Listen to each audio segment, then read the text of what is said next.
open up the door. Howdy, y'all. It's Curious Raven. We are on day 10 of Octoberspook. We only have 3 days left until Halloween, and I am so excited. All right, this story is by Feverhead Cold Hands, and it is called The Man in the Windows.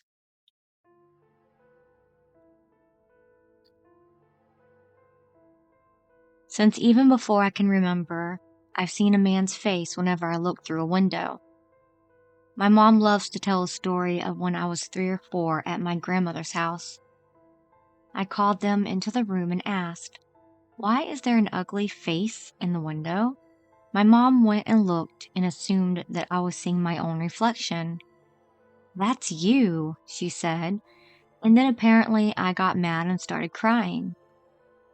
I don't remember this, but my mom thinks it's hilarious and loved to tell it as a cute, embarrassing story. I always felt a cold dread when she would tell it because I know that I wasn't seeing my reflection that day. I was seeing the man in the window. When I was a little girl, I thought he was old, but once I started getting a little older myself, I decided he looked to be in his late 30s to mid 40s. He has dark blonde hair with a little touch of gray in it.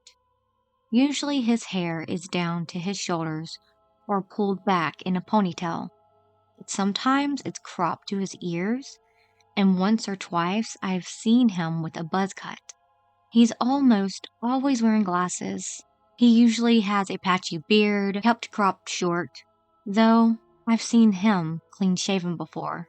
But even though the little cosmetic changes happen from time to time, it's always the same man, and he always has the gaping bloody hole in his face. It's above his left eye, just near the hairline. The hole is black with clotted blood, and red is smeared down his face. His left eye doesn't always open all the way due to the blood deformation around the eye socket. Spatters of red fleck his glasses. His face is pale. Any real person with this injury would either already be dead or mere minutes from death. But he lives behind the windows, looking like a reflection superimposed on my own reflection. Sometimes he's very close to the glass, and sometimes he's further away, but he's always watching me. I don't remember my mother's story, but I can remember seeing him from about age 5. By that time, I already understood that this wasn't normal, and also decided that this was a secret I could tell no one. My parents raised me in a pretty extremist version of Christianity, and anything with even a hint of supernatural, besides church, was considered demonic. As such, I had come to the obvious conclusion that the man in the window was a demon attached to my soul due to some heinous sin that lurked in my heart. I had decided that this was a test and judgment from God. I must pray and have faith that He will deliver me. I must repent of whatever sin had caused this demon to attach to me, and I would do it alone, both out of conviction that this was my burden to bear, and out of the shame of my apparent lack of purity. You might think these are pretty weird thoughts for a 5-year-old to have, but you don't know my family.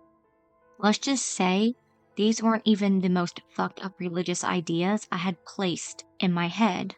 But that would be another story. From around age 5 to 8, I remember being terrified of the man in the window. I would insist on having the curtains drawn in my room, especially at night. Like a reflection, he was easier to see when outside the window was dark. I tried to avoid looking at windows. I prayed.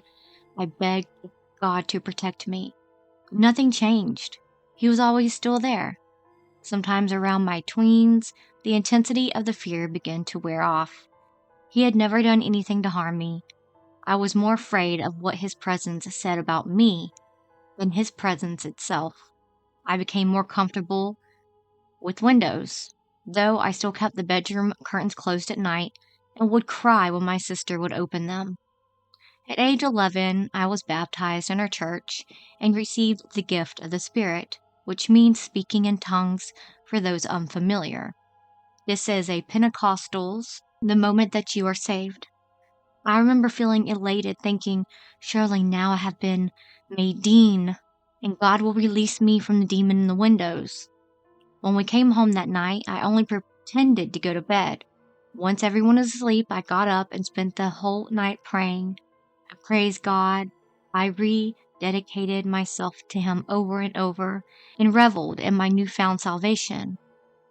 I said, God is with me now. I rebuke the demon in these windows in the name of Jesus Christ. Then finally I pulled the curtains aside. He turned his head to look at me. A spur of fresh blood washed down his face, plastering a streak of his hair to his cheek. He was very close to the window, looking intently at me. Before my eyes blurred with tears of disappointment and confusion, I thought he also looked sad. The next day, I was really sick. I must have caught something at the crowded church, and it developed into pneumonia. My fever soared, and I hallucinated that my bed was sloshing back and forth underneath me. For the first time in my life, I didn't pray. After I recovered, I began to think differently about the man in the window. Maybe he wasn't a demon. Maybe he was something else. Instead of avoiding his gaze, I started to study him. Sometimes I talked to him when I was bored doing my home schooling alone at the kitchen table. He still frightened me a little, but I suppose I just didn't have the energy to fight against him anymore. And if I was going to have to accept that he'd always be there, I might as well try to make peace with it.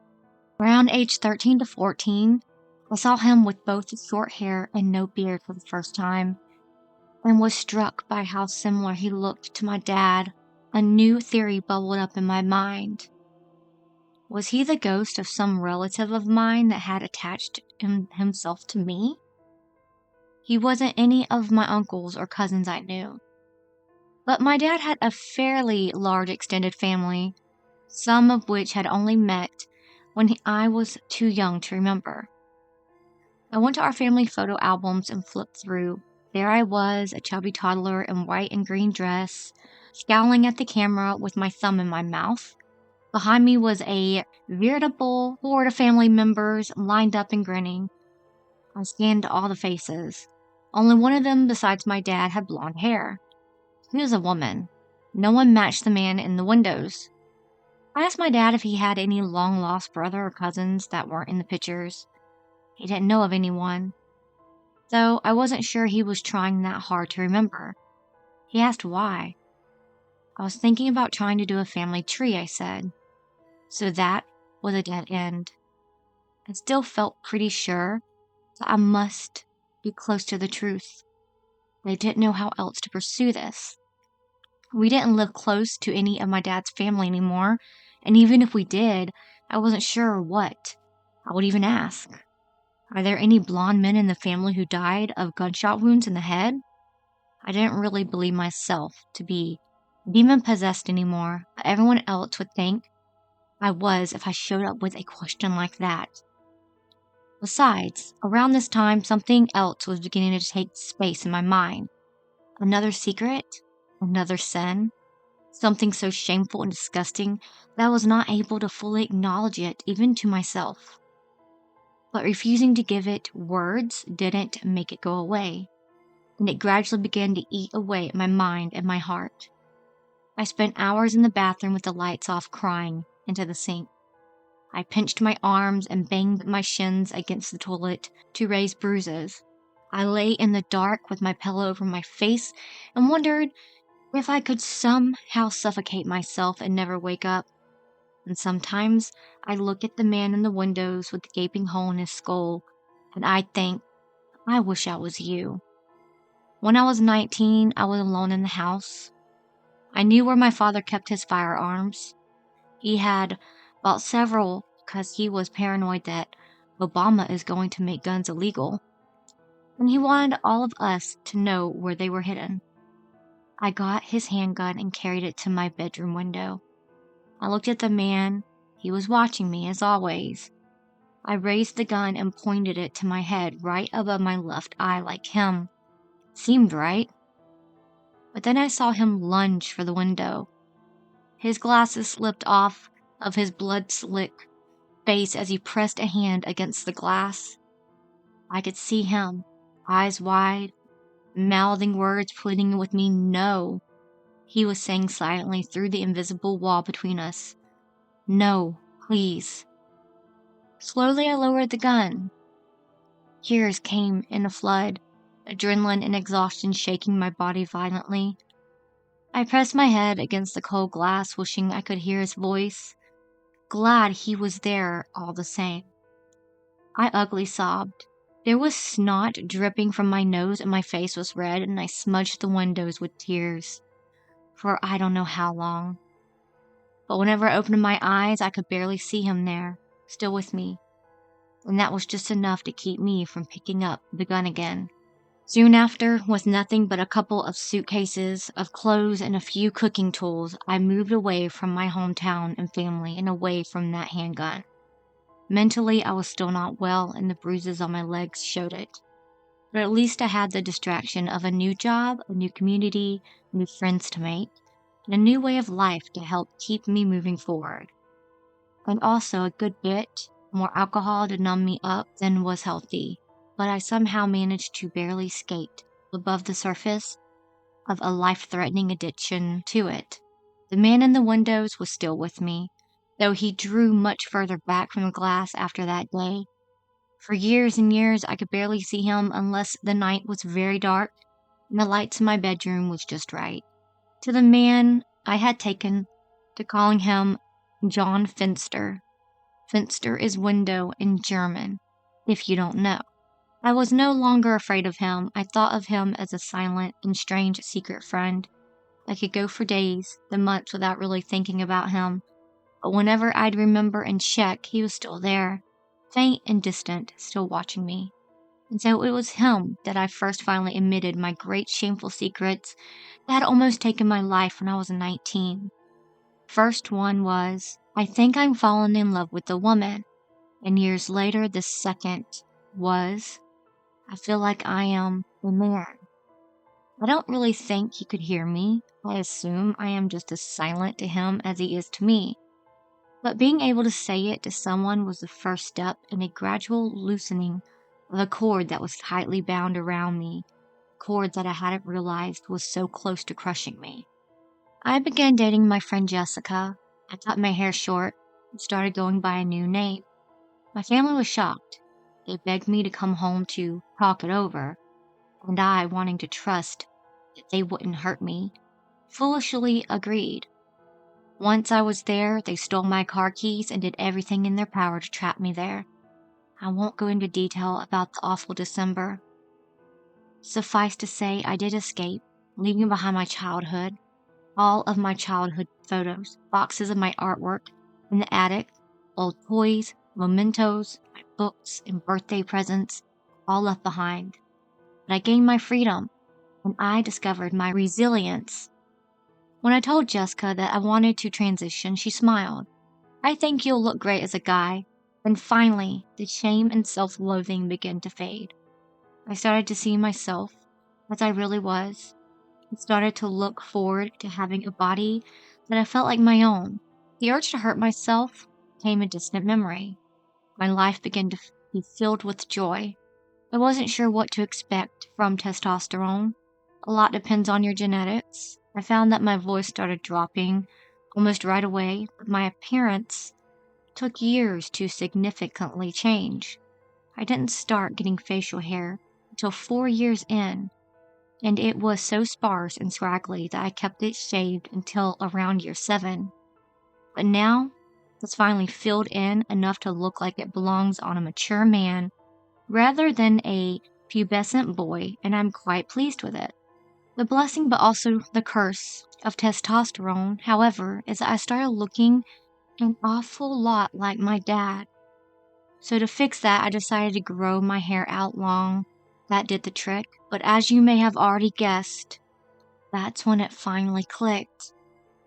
The man in the window has moved nearer to the glass again. for the first time since I was 19, and there's no mistaking it. At age 37, I'm starting to get some flecks of gray hairs. My hair usually rests on my shoulder or is back in a ponytail. I wear glasses which slip down my nose when my face is damp or sweaty. He's me. The man in the window with the hole in his head is me. And something is changing about the way he behaves. Whereas before he moved entirely independent to me. Now, he's began mimicking my movements, almost like a reflection with a bit of delay. His appearance no longer changes as much. If my hair is down, so is his. If I take off my glasses, so does he. It's like we're syncing up. I think whatever happened to him is going to happen to me soon. I've been running possibilities through my mind.